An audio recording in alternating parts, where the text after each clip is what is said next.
Good afternoon. My name is Imani Johnson, and I am an intern at Street Law. At Street Law, I work with Mrs. Johnson, assisting her with programs she oversees. Hi, my name is Mary Larkin.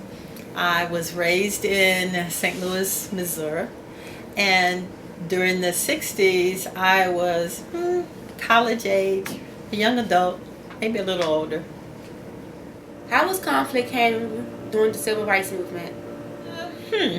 During the movement, conflict was handled a couple of ways.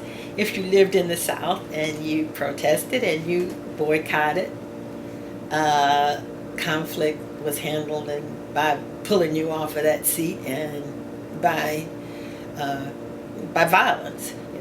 They didn't quite know how to handle it. The people who were protesting were taught that the way you handle it is with nonviolence, and so they handled it by not saying anything, by not doing anything, but by nonviolent disobedience. So it was handled both ways.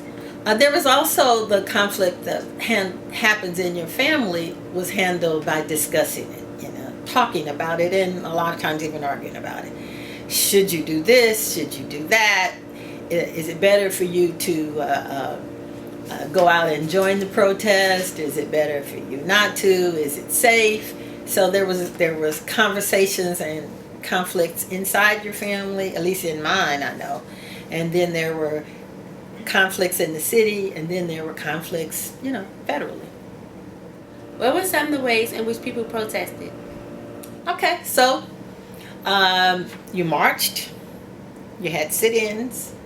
A lot of times if you weren't in the Deep South, you boycotted. And in St. Louis, we boycotted lots of places, There are lots of places where you would never go.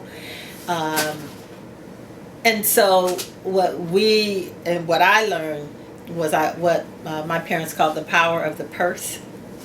So it was like, if you don't serve us, or if you are hesitant, or if you don't serve us fast enough, if you ignore us while we're sitting there and you serve everybody else and then you eventually get to us, then we didn't go there, and you spread the word and nobody went there. So there were just all kinds of small ways that people handled it and protested. But it's sit-ins, boycotts, marches, protests, and sometimes those protests turn violent, but not often, not as often as, well, they did turn violent, but it wasn't us who was doing the violence. What were some of the ways in people responded to protests? Some people agreed with them and joined them, and others thought it was a shame that you were acting that way. So they were against it. But they were very seldom totally ignored because they were being covered by the TV. What type of conflict did you encounter at the time, and how did you handle it? Okay, so this part is kind of surprising because I didn't ever go and march or anything. So most of my conflict, I think, was inside of my family. Because my father was a strong civil rights person in the 50s. But he was very much against me being arrested. He was like, I'm not coming to get you out of jail. So the conflicts that I had were I actually had lots of conversations between who was right, whether it was Martin Luther King or Malcolm X. Because Malcolm X at that time was a more militant kind of a person than Martin Luther King.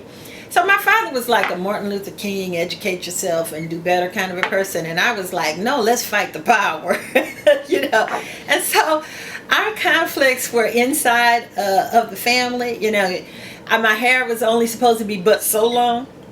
It's like, you really need to comb that hair a little, but I wanted the real big afros, and it's like, I called myself black. My mother called me a Negro.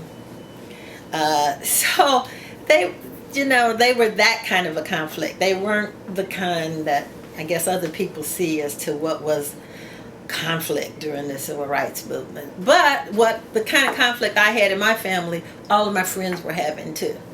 We would get outside and we would talk about, yay, Malcolm X, and my parents were like, you need to stay in school because Martin Luther King is the one you should be listening to. So it was that kind. When is conflict a good thing? Conflict is good when the result of it is positive. End of the sentence.